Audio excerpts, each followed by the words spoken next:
Yeah. when she hit those threes and made it tight in the fourth? Yeah. I mean, without a doubt, I mean, Ali made some really big shots for him, got him back into the game, and, we left her open and she made him, and, just had some little breakdowns at the wrong time. But we had some really good looks down the other end that we just missed. So it was just make some misses near the end. But I think that definitely changed momentum. Sandy, to your right. Alex Simon from the next. Sandy, you guys are up 72-65, and then there's not another basket you guys make. It's just the Diana 2 free throws. There's a lot of layups at the rim. Just, you can't afford to miss those in a game like this, can you? Yeah, I mean, no, but, they tried hard. You're not going to – we had some really good looks. Diana had really good looks. We just missed them, which is unfortunate. It'd been nice to be going back to a game 5 now, but it's not going to happen this year. And, we're right there. Like I said, we couldn't score, momentum totally changed, but we had some pretty easy looks, and just didn't go. It wasn't our night. And then especially given the fact that you guys finally fought through the first round, the second round, it got through the semis to the first finals. Did that maybe even make this sting a little more, knowing just how close it seems like you guys were? Yeah. I mean, they'll be saying, they're champions. They came from 6, one spot below us. It's hard to make the WNBA finals. It's really hard. People think, you should do it every single year. But it's really hard, and things need to happen at the right time. And, we found some great chemistry, and we fought really hard. We won our first, we had some close games in the early rounds, but we had so much belief in, each other and ourselves, and that helped. And it's fun being in the finals. It's been a few years for us. We have to remember that feeling, how hard we worked to get here, and pass it forward. Sandy's second row to your left. For Diana specifically, it'd been 7 years since she had been here. She obviously battled through an ankle and a foot injury to get here. Does, your team relies so much on her, she gives so much, they give so much to her. Does it hurt knowing what it took for her to get to this point, and knowing that at 39 that there are no guarantees about getting back? Yeah, without a doubt. I mean, Diana's been getting injections just to play. That shows a lot about her toughness. She's going to need some time off now to heal the foot. One of the toughest players. We wouldn't be here without her. We know that. And I think it's just like Chicago when they got healthy too. They're a pretty deep team, but, so proud of Diana. She fought back and no training. And she played as hard as she could, really proud of her, but, all the team too. And, obviously there's a lot of disappointment in our locker room, as there should be, but, I'm proud of how hard we worked just to get here. Sandy, front row to your left. Hi, Sandy. Tough loss, obviously, but what can you say about the Sky? What was it in the end that really turned the momentum for your team? What can you tell us about that? Well, Ali Quigley. Yeah. That changed the momentum big time. Just making shots. I think they're veteran, just like us. We're a very veteran team. They've got a very savvy point guard. They got a shooter. Copper, we contained her tonight. We left Candace open one time, and then she shoots a 3. Ali, we know what Ali's going to do. Some miscommunication, shoots a 3, and then Dawson comes in and hurts them. They've played with each other for a long time, even though this is her first year. I mean, she's a very intelligent basketball player and was able to fit in very nicely with this team. Our next question will come from Zoom. We're going to begin with Mark Carlisle. Mark, go ahead.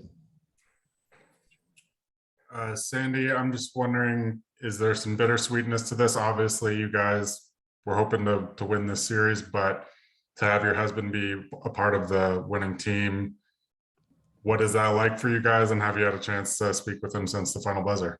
No, I gave him a hug after the game. I mean, of course, I'm happy for him, but I'm sad for us. So I'd rather win. I'd rather go back to game 5 and let the best team win. But no, I'm pissed. But I'll be happy for him in a few days. Next question will come from Nove. Nove, you'll be followed by Trinia. Hey, Coach Brondello. My question for you is, what do you think the turning point was in that fourth quarter? Ali Quigley. we were right there, and their defense went to another level. They were getting in passing lanes. They were trapping BG. We still got some really good looks, layups. We missed them, and they made them. But, I think Ali really just changed the momentum with some of their mates.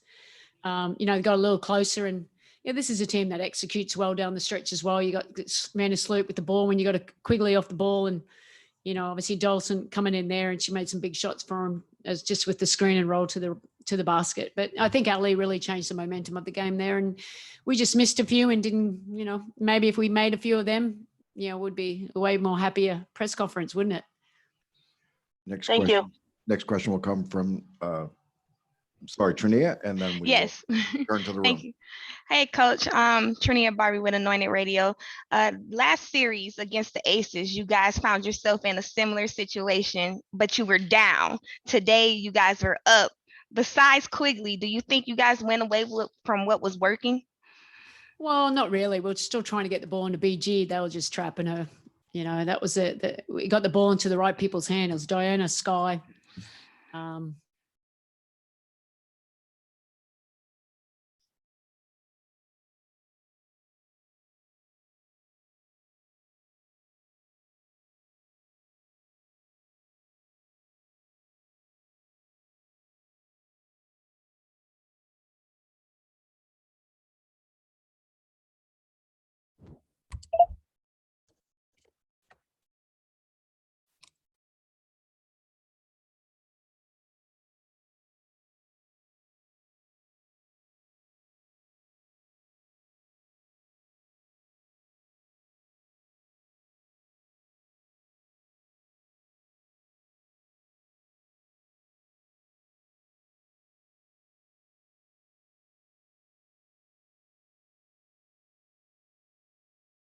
Her defense, she was right on cue today. Like, she's had a great season for us, and they're both first team WNBA, so it says a lot about what they did for this team and how they carried us, especially with Diana being out for half of the season.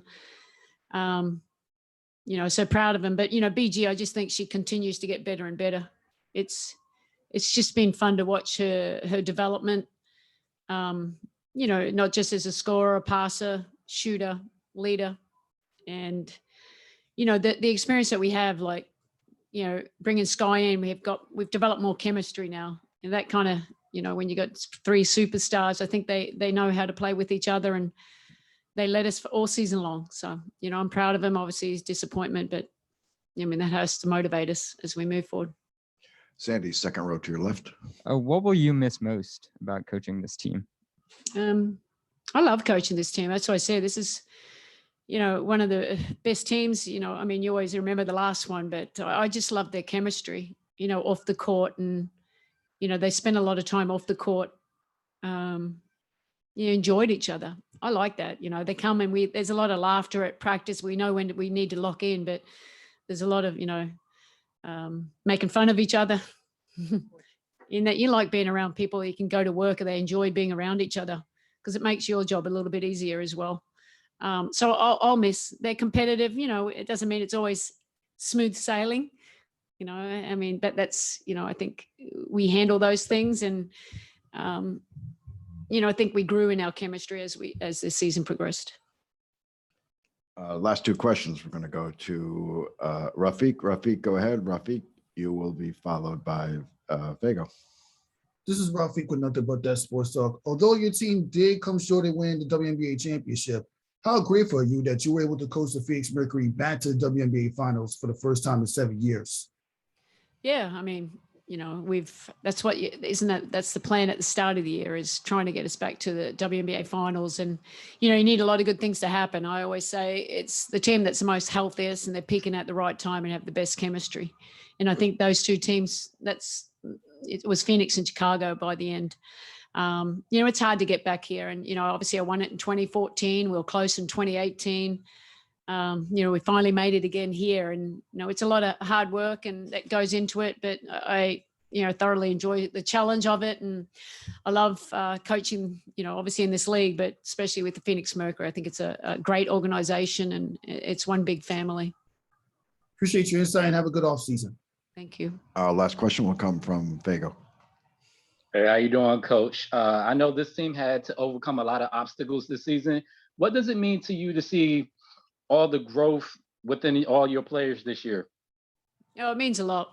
Obviously we went for a bit of a losing streak in the beginning too, just Dinah being out, that's a big piece of it, but trying to integrate new players into it and find our identity and, being able to, play together a little bit better than what we, had started. And it was just great to see how, just it's all about buy-in, isn't it? They want it so bad, but sometimes like we're buying in, we're working really hard and just the growth over the whole year. It was fun for me and, it wasn't always perfect, but I think that's where you learn the most. And, I've just enjoyed just how all the pieces came together and enjoyed the successes and the failures. I mean, by staying together.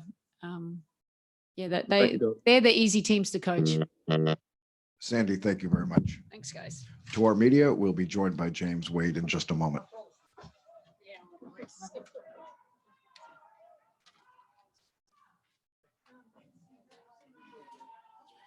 Everybody, we'll be joined by James Wade in just a moment. And once again, a reminder, our players, Phoenix will have Skylar Diggins-Smith, Brittany Griner, and Diana Taurasi. Chicago will have Kalia Copper, Candace Parker, Allie Quigley, and Courtney Vandersloot. And we'll begin right away with James. James, second row center, please. I don't make an opening statement. James, you may make an opening statement. All right. So my mom always told me, she was like, be humble, be humble. All right. And I want to respond to that with, Mom, cut off the YouTube because I'm about to go in. I'm about to go in. Oh my gosh. I live for this day. Go ahead. I got Coach, you. Congratulations, first and foremost. Can you just speak to the resiliency of this team, especially in the second half of this game, making that run and doing what was necessary to get the victory? We stayed together. It was, I guess it was a microcosm of our season where you go down and you keep pushing. All right. Crowd was quiet, but they were in it and they were trying to give us energy. And every little thing we did, they gave us more energy. And we fed off of it, but we stayed together. And by the end of it, once we made one basket, two basket, the crowd took over. Our players stayed together and they kept going. And you started to see who we were. It was a great moment because I never doubted for a minute that we were going to win that game. It was all a matter of when will we take the lead. And once we got the lead, I knew we would be fine. James, third row to your right. James, when I interviewed you when you first started with the Sky 3 years ago, you told me about how you needed to get everybody to believe in the system. Yeah. 3 years later, how has getting them to believe in the system gotten you here?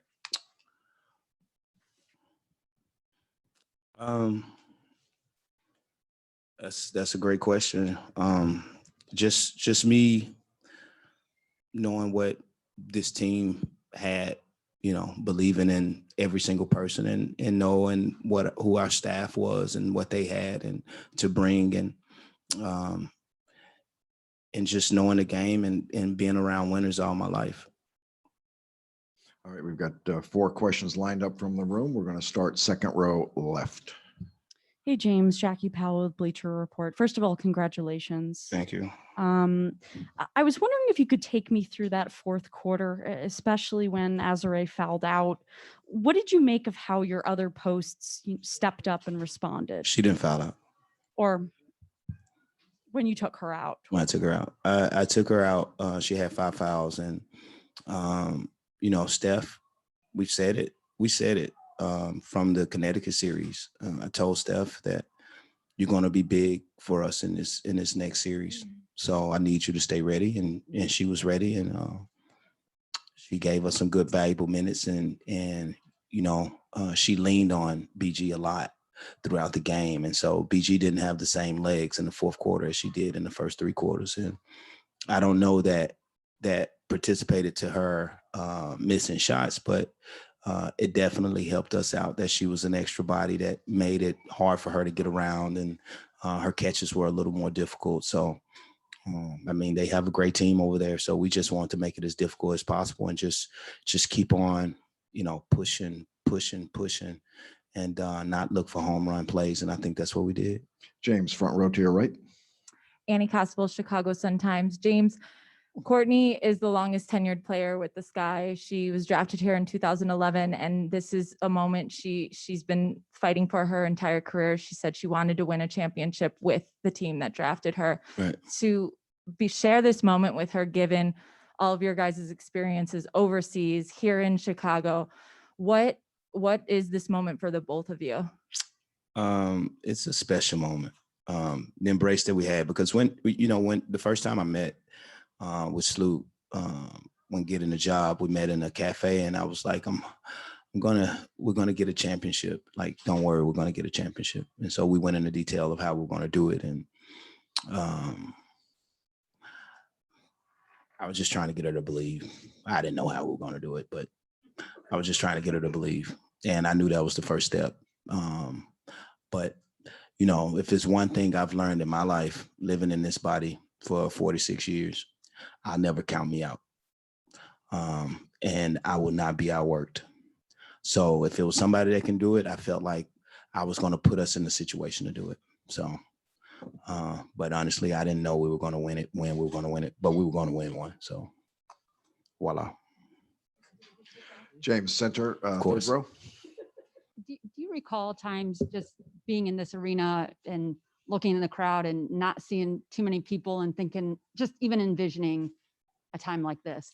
Well, since I got here, I think after the first 3 games, we used to have okay crowd. Nothing like this, but I think it was more so in Rosemont, and we had a pretty good record in 2019. And so I think in the second half of the season, we started having more fans. And this year, of course, we started off with COVID restrictions, so it wasn't a lot of people. And as the time came, we started, getting more and more fans. But the playoffs is nothing I've ever seen, and this has been amazing. And you can tell Chicago that they're behind us 100%, and you felt the energy, you actually feel the energy.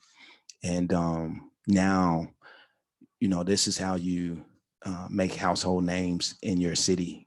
People are going to go around, they're going to know who Sloot is, they're going to know who Kai is, and they already know who Candace is. But it's so many stories out there on the floor that are unique, and that represent Chicago and what they mean to the city and what the city means to them. And so I just want those stories to be told, but winning a championship helps those stories to be told.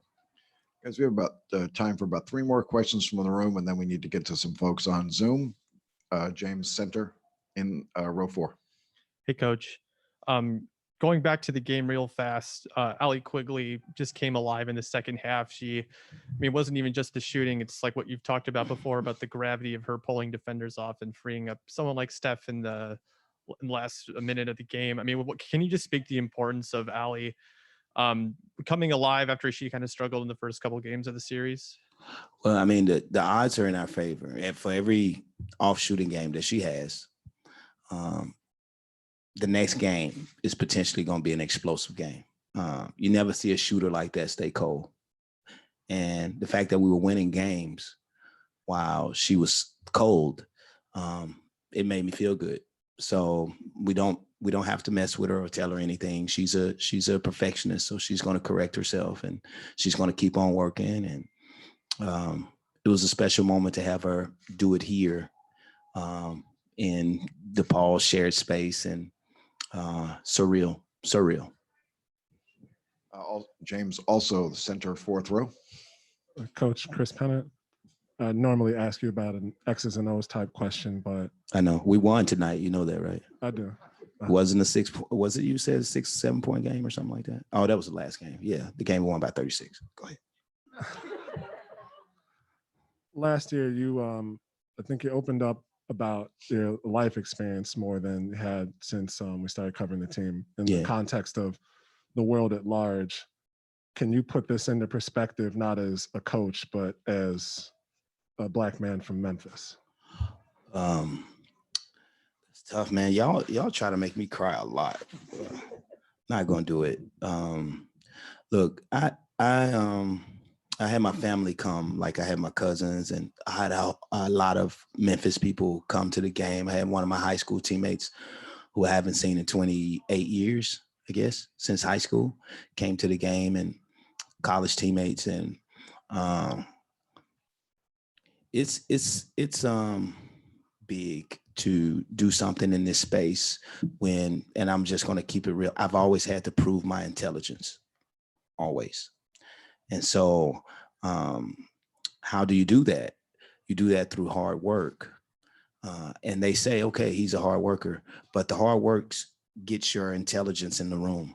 So once you work hard, people start to listen to you. And I understand that. And I've understood that from an early age, that, you know, I have to be different, or not just different, just be visible and represent good visibility instead of, what's the word? Routine or what the visibility that they try to put on us, you know? And so it's important. It's been important, and it's going to always be important. And it's not just for my son. It's for every young Black kid that comes up behind me that you prejudge because they have their pants down or they have their hat on backwards, you know? And you know what? And since I said that, why don't I put my hat on backwards and, you know, and just represent that, you know? But never judge a book by its cover. I'm not perfect by no means, but I'm always trying to do the right thing, and it has nothing to do with my color. It has nothing to do with that at all, or has nothing to do with the fact that I say every 3 words, you know.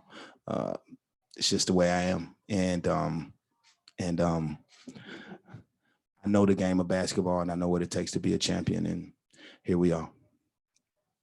All right, we're going to turn to Zoom. We're going to try for about 4 or 5 questions if we can. If our Phoenix players arrive, we will just have James step down. We're going to start first with Chantel Jennings, and Chantel will be followed by Michelle. Hey, James, it looked like Dan Hughes was seated kind of across from your guys' bench today. I'm just curious what it meant to you to have him here for this game specifically, and if you had a chance to talk to him after the game. Yeah, we had a warm embrace. Dan was the first person who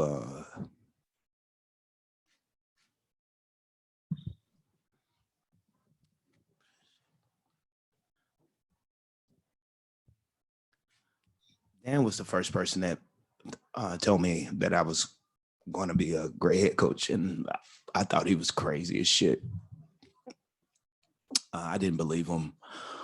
Me and my wife laughed at the idea, and then my wife said, maybe he sees something in you that you don't see. And I don't know. Like, I don't know. So to have somebody, especially a middle-aged white man who doesn't look nothing like you, doesn't come from your experiences, to say, hey, look, I believe in you. I thought I was going to be an intern for him for 3 years, and he hired me as an assistant after the first year. And I have no idea why he did that. And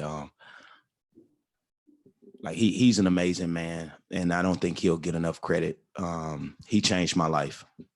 He absolutely changed my life, and I'm forever indebted to him. So it's not an accident that a lot of his assistants are great head coaches, because he's someone that's going to always open it up to, you know, open up his wisdom to sharing and teaching you the right way. And so I appreciated he was here, and it's going to mean something for me as much as my family was here. I needed him to be here today. All right, no more sympathetic questions, y'all. Next question, not a sympathetic one, will come from Michelle Smith. Michelle, you're going to be followed by Charles Hallman. Thanks for that setup, Ron. Coach, congratulations. I want to ask you about faith for a minute. You talked about that conversation you had with Sloot, where you said you wanted her to believe. You didn't know exactly how you were going to get it done, but you wanted her to believe. But Sloot and Allie have stayed here for a long time when other people left. because they had some kind of faith. Candace seems like she came here because she had faith in your vision. You guys had your faith tested at a few points this season. Can you just address what it meant to sort of keep the faith with this team and all of the different ways that it meant that this year? So now I can talk about how I grew up. I had no choice. Like I had no choice. You got to have faith or you die. You're born behind the 8 ball. And so you put that into all your experiences and you show them how it's going to be done. So faith is a big key for me. Faith is something you can't see. You just got to believe it. It's something I can't explain. It's just in me. And you give it to them and you sound crazy enough that they believe it. And when I got the job in 2018, I still remember saying that we were going to win a championship. No idea how. We were coming off a team that was 10th place and no playoffs. And, and you couldn't have told anybody after we finishing in 6th that we were going to be the champions. And we did it because we believed, and we probably did something that no other team has ever done. We just changed who we were because we wanted to change, and we decided to change, and here we are. Next question will come from Charles Holman. Can you hear me, Coach? Yeah, what's up, Charles? I'm doing very much. Congratulations again. Please comment if you can. You are the first Black coach to win a WNBA title on one team as an assistant, and you won, obviously, today as a head coach. And you've been talking about significance. So that is also significant. If you could speak on that, please. I'm not the first. I mean, Corey Gaines did it. But on the same team, you've been on 2 different teams. Oh, yeah. Okay. I got you. I just wanted to give a shout out to Corey, but I don't know. Cheryl, she gave me like the blueprint to winning, and I kind of just stole her cheat code. That's all, and that's it. That's it. We haven't started yet, have we? Hey, you guys are holding up our party, so yes. All right, everybody's waiting on me. Hey, I'm sorry to interrupt, but we are waiting for the general manager so we can celebrate. Yeah, so sorry guys, I got the MVP telling me I got to get out, and she'll tell you the story about the cafe one day. I'll tell y'all. We fooled y'all. We knew Kyle was gonna be MVP. Y'all just didn't know it. He said Congratulations. Kalia, you guys. If you'll take the center seat, Kalia, take the center seat, please. She has to take media too. Right now? All right, guys, here we go. We're gonna. No, I'm coming back. No, Kalia, we need to get it done. We have people we got to get it done. Phoenix players not next. No, we need your players next. It winning is a good problem. No cookies. Winning I is a want good champagne. All right, everybody. Yeah, I Everybody. should've never came. And I'm sorry, y'all. Andy first.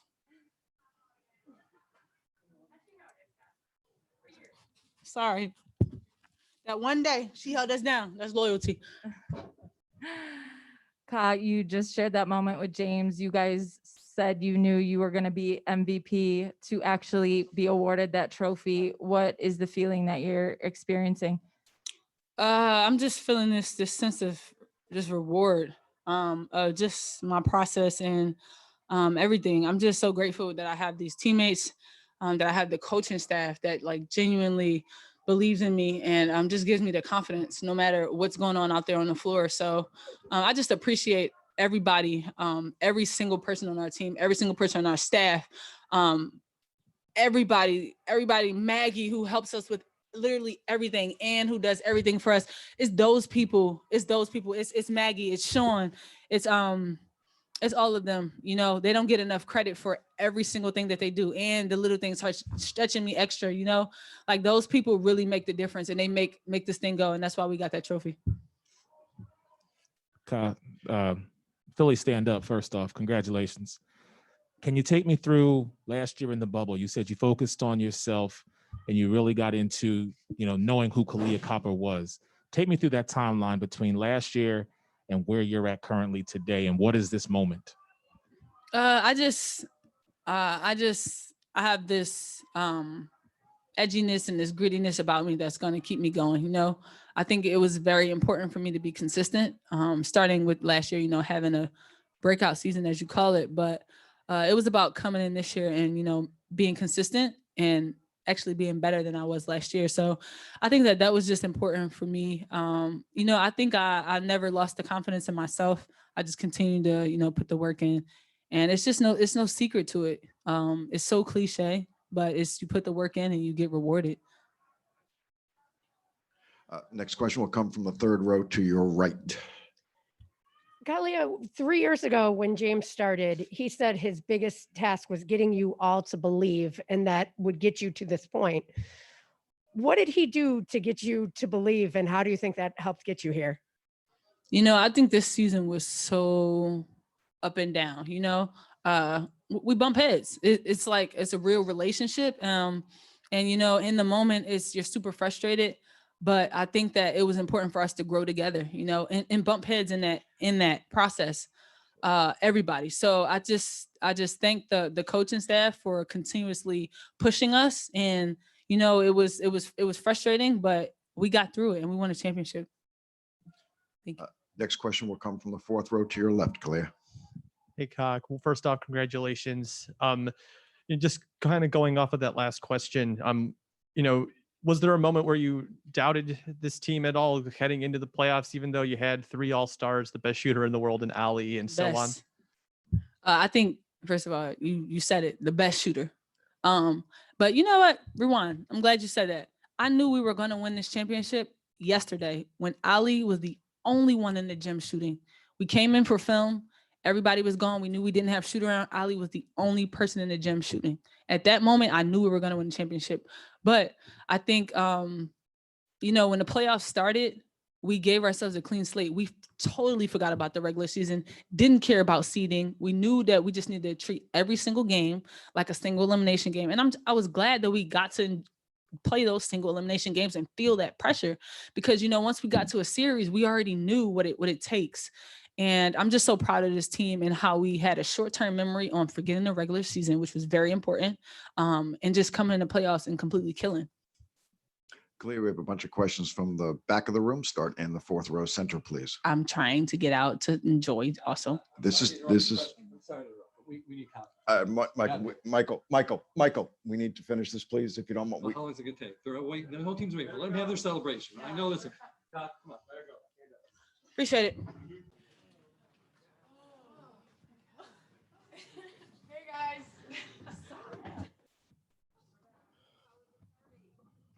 Wasn't long enough. Mike. We're going to begin right away. Front row to your right. Candace and Ka, I thought coming out in the introductions before the game even started, you looked at Ka and it looked like you said, I promise or promise. And I wonder if you could share like what you guys connected on in that moment. I think throughout the playoffs, like we realized like how important these two are.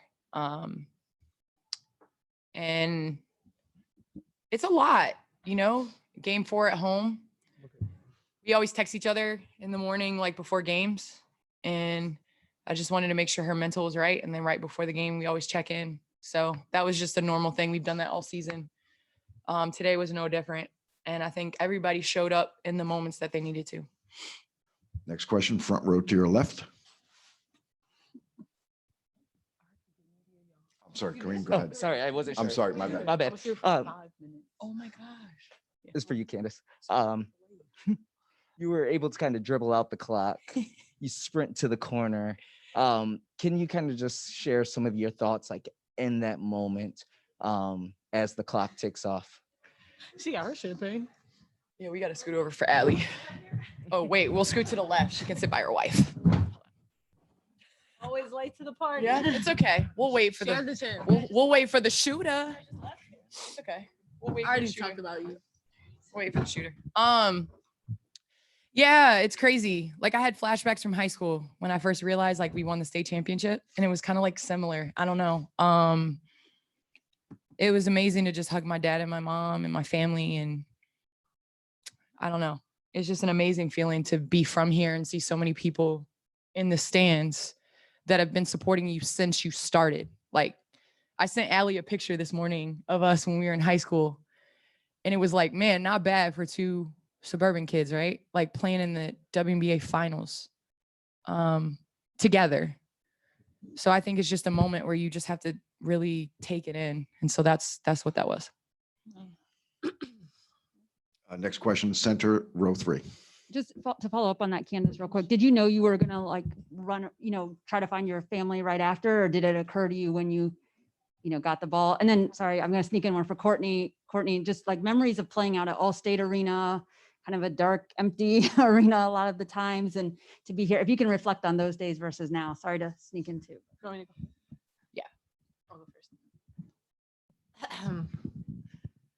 Well, I can go back even further. When we did end up going to the finals and we played at UIC because our arena wasn't there. I mean, it was a great environment then, but it doesn't come close to what it was tonight.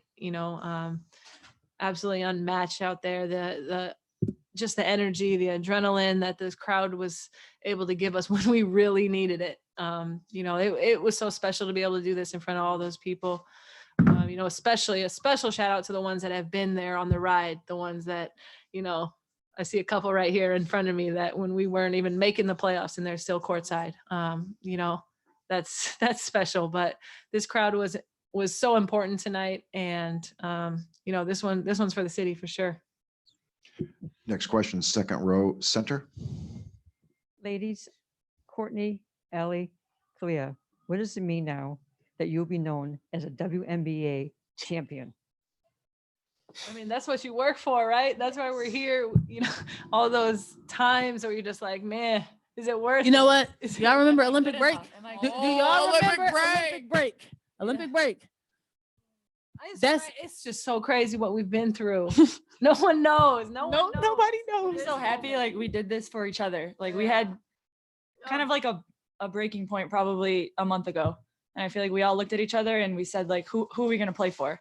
And Candace, the first thing she said was she was going to play for me.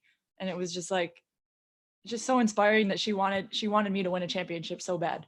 And it just made me want to play harder, and everybody went around and said who they're playing for. And in the end, we all wanted to play for each other. And that's what you saw tonight in this whole playoff experience. Next question, second row to your left. And just everybody, we have about 8 questions more coming from the room, so be patient. We will get to you. Second row left. Hi, Jackie Petro. Or is that me? Okay, I'm gonna go. Courtney, James Wade talked about how at the beginning he met with you at a cafe, I'm assuming in Russia, when he first found out he was going to be the coach and you were going to have to continue to deal with him all the time. Or if it was elsewhere, please correct me. What got you to kind of buy into him then, and how did you get to that moment now? This is like, I don't know. I feel like this is the craziest story because I was already bought in because of a conversation I had with this one right here. What do you know what year that was? Was it All-Star in Seattle? No, it was in Spain, USA basketball. Yep. It was a long time ago, too long ago. Like, and we were in a club. I mean, this is just so, I told her, Cool. It's so cool. You guys, it's so special. She was the one that told me about James Wade when we were kind of going through a coaching change, saying this dude is special. You got to tell him. And I told Michael, I'm like, oh, he's Candace Parker told me that we need to hire this guy. And then now she comes to play for him. And the first year we come here to win a championship. I mean, I don't think you can write it better than that. But it all happened. We all bought in. We all believed in each other. We all just, it was awesome. And it was Max and Benny's, by the way, here in Deerfield. It was a good Shout out meeting. to And Max and Benny's. yeah, and he told us he wasn't taking the job unless me and Allie were going to be here. So that was our time. We committed then and there, and we were like, we're going to stay here because we want to win a championship, and then fast forward, we signed this young lady right here. And young? I said, young lady. Yeah. You saw her out there tonight. How many minutes you play? Sheesh. She was awesome. So yes, that's the go around. I'm talking too much. Sorry. No, you're not. I've lost control of the room. Next question, second row to your left.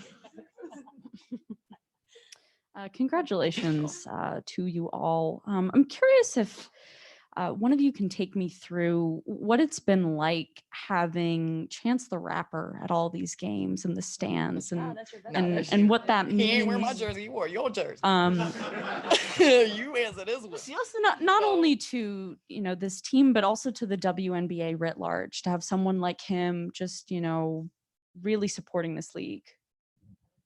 It's awesome, just to have, him and just even other NBA players come out, the Bulls, the Bears were supporting us. Like everybody was just supporting us. It's just amazing for the city to come together and for us to share that moment with him. Next question, center in the back. Courtney. Oh, sorry, Chris Penner here. Those last few plays, especially that last stretch when the lead was kind of stuck at 5 for a while, and then you were able to get those back-to-back plays on a screen roll with Steph. It seemed very.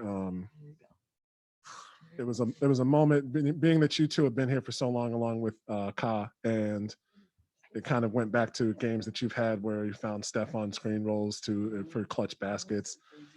Can you go through those moments? Was just familiar? Did it feel like the end of a finals game, or did it just feel like moments you'd had before running pick and roll with Steph?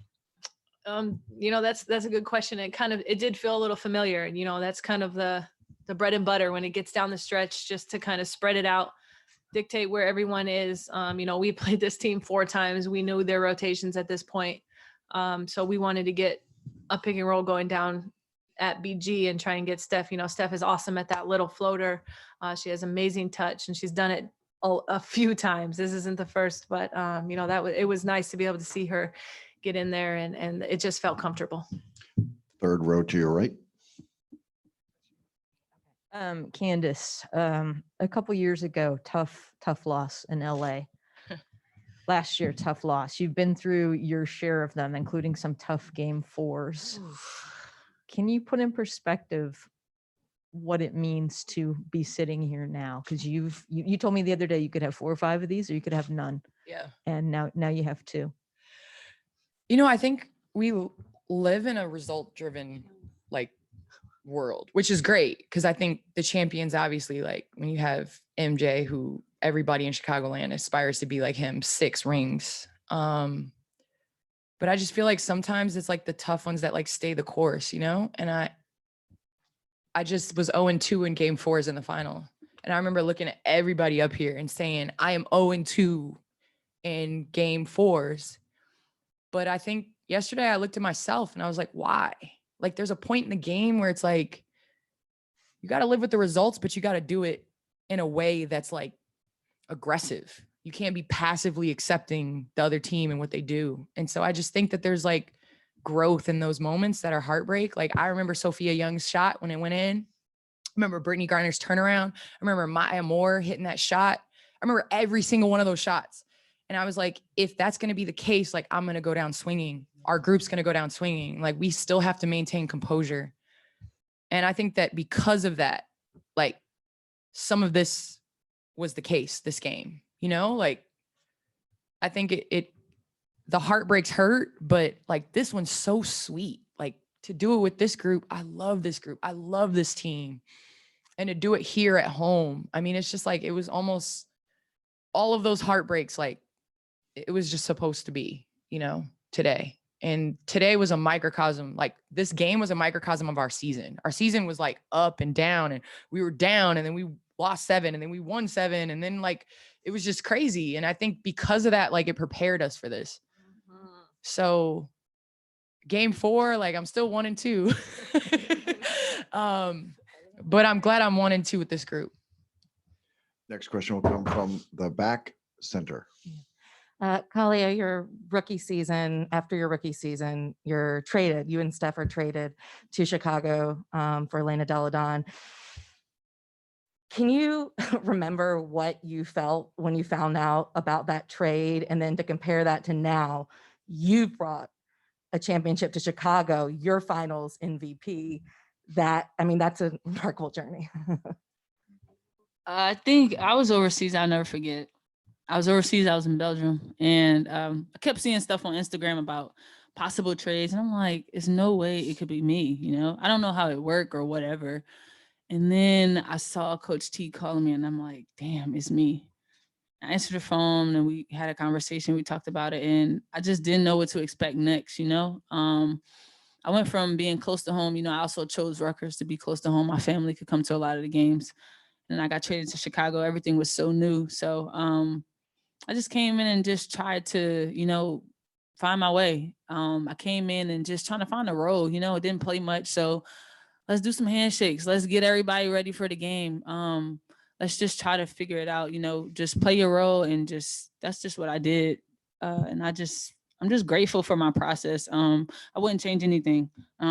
Stay confident, kept preparing myself to meet an opportunity and just to take off from there. So I'm just super humble and just grateful for everything, and I'm happy. To the right, standing. Allie, your career got off to a bit of a slow start. I think you're on 4 teams your first 4 years. Come to Chicago and you really found a home. Now, Stupid. you know, 4 teams of wait, 4 teams? Wow. 5 teams in 4 years is what I read. Maybe the sky. Wow. Wow. Just reflecting back on that, in 2013, you come to the Sky.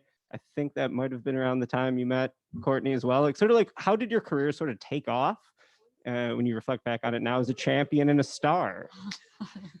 I mean, I feel like that was, in my mind, it was going to be my last go around. It was like, okay, I'm tired of going to all these different teams and, you know, not playing, and my confidence was down. So I think I just gave everything I had for this last chance because it was home, and I wanted it to work so bad. So I think it was just a combination of all my years overseas, you know, gaining confidence, playing against WNBA players and feeling like I really did belong, and just waiting for that chance. And, you know, Pokey gave me that chance, especially year 2 in Chicago. She told me, okay, you're first off the bench. Like, I want you to be a big role. And I feel like her belief in me really just, you know, helped me believe in myself. And from there, it just grew. To the rear on the left, James. This question's for Ali and Courtney. I mean, to the left, we have one of the greatest facilitators of all time, and then the best shooter in the world right next to her. Period. First of all, I'm really upset that you didn't get that last rebound, because you needed 1 rebound to get a triple double. Like, that should be knowledge. Like, you should spread that at the free throw line. Please. You hit Last 2 thing clutch. everyone was thinking about in those Sorry, last I'm minutes. just saying, like, a triple double in game 4 of the finals. Like, I feel like we should know that. I would have like tipped it, and you could have, you know, whatever. Sorry to interrupt your question. My bad. You got it. Yes, greatest facilitator ever, greatest shooter. Cool. Continue. What was the question? I don't know what the question was. Yeah, well, no. I interrupted. Sorry. I mean, you two have been like the 2 pillars of this franchise for so long. Just what does it mean to you to not only do it for the franchise, but also do it as, you know, given your relationship to do this together? Wasn't that adorable? I think we just together made a commitment to this team and to this franchise, because, you know, we did get a taste early what it felt like to be in the finals. Then we got our asses kicked, but we did get that taste, and we knew that if we got the right people, exhibit A and B, that we could be in this moment and it would be special here. You know, we didn't want to go seeking that. We didn't want to go seeking this feeling. We wanted to do it here. And we just knew that we had what it takes. We were just, you know, we just needed a few more pieces and people to believe. And that's exactly what we got. We were able to put it together at the right time. And it's just a really special moment for us 2 individually, but obviously as a franchise. In the 4th row to your left. Viola didn't even get to answer. She said it well. It's fine. Candace, this question's for you. We all saw that special moment with your daughter, you know, you embracing. Can you just explain how special Who's that cutting was for you? onions? Who's cutting onions? You know, it's crazy. I have a picture of Layla in Minnesota when we first won. And it was in similar fashion where it was like, you know, we didn't know who was going to win. It was dramatic. And she's like yelling, "Mom, we did it." And I have that picture like on my wall in the office. And before I decided to come here, which has been like, it's tough. We're away from each other. We started the season for a month. We're never away from each other. And so I asked her if it was okay if I came to Chicago. And she was like, "I want another picture. Like, I want another picture like that." And it's crazy because like she came out to the court and said, "We did it." And it was just like surreal. I mean, like, she's grown up. I owe everything I am to her. just because she's been my motivation and my reason for everything. And we've gone through this together. Like, you know, like she sacrifices her mom so that I can live my dream. And I just am so thankful for her that she's here for the big moments, but she's also here when I don't want to get up and go work out, you know, or I don't want, like, she sees those moments. And so I just am so just over the moon at how amazing she's grown up to be. And I know I'm partial, but she's an amazing young lady. And I just appreciate her sacrifice and her being here and just everything. So that's what that was. We have time for just a few questions from Zoom. We're going to start with Pepper Pursley. Pepper, you're going to be followed by Chantel. Man, Candace, that last answer about to make me cry. So congrats all of you on the championship. A question for everyone. I often bring the perspective of kids. I was just wondering, what message does this, you all being here today, send to all the kids out there who watch you win today and know that everything this team has overcome? I think sometimes you don't have to tell your story, time will. And I think that, like, that's something that I've lived by. And I think everybody up here has had that moment where they felt like they have to tell their side of the story. And you don't have to. Like, just put your head down, continue to work, do what's right, be a good person, work hard, give energy, and like the world will give back to you. So I think that's my message with all of this is, like, you don't have to yell from the rooftops who you are, what you do. Like, let time tell, and just enjoy the moment. All right, we have time for one more question. That'll come from Chantel. Chantel, go ahead. Hey, I'm actually going to sneak in two. I have a question for Allie and a question for Candace.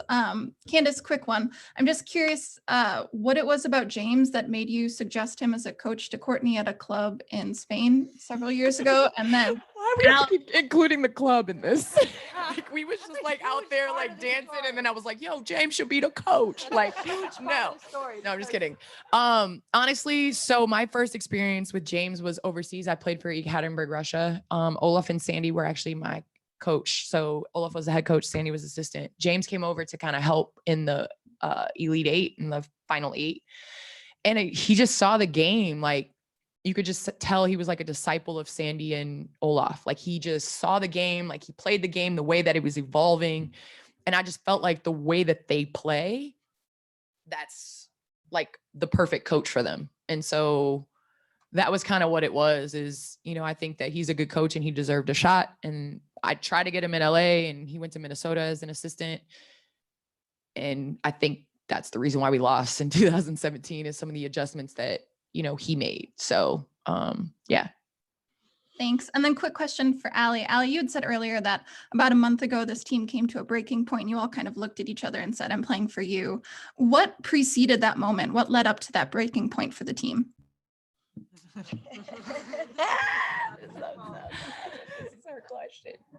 I mean, I think it was just the struggles you saw on the court. It was our inconsistency playing. Obviously saw a 7-game win streak, a 7-game losing streak, and we just didn't know who we were. And I feel like we were frustrated with ourselves, with each other, and it's because we didn't know who we were. And I think, you know, thank God, first game of the playoffs in Dallas, we found who we were, and it was, you know, by the leadership of our coaches and each other, just really buying into our defense and this new way that we all wanted to play and we all believed in. And I think like that was the biggest thing that we all believed in, and we finally figured out who we were as a team. To our media here in the room and those on Zoom, thank you very much for joining us. That'll conclude. And I want to say one thing. Sorry. Can I say one more thing? So, everybody okay? Go ahead. No, no, I think Kobe and Gigi have meant so much to our league. So the advice I got from Vanessa before the game was play Gigi's way. And I think we've done that. We did that all playoffs. And so I just want to acknowledge like his contribution. And V said, like, if Gigi could play, she would play as hard as she could. And so I think that was huge in our team and just us overcoming everything that came today. So thank you, Vanessa. We love you, Gigi. We love you, Kobe. Yes.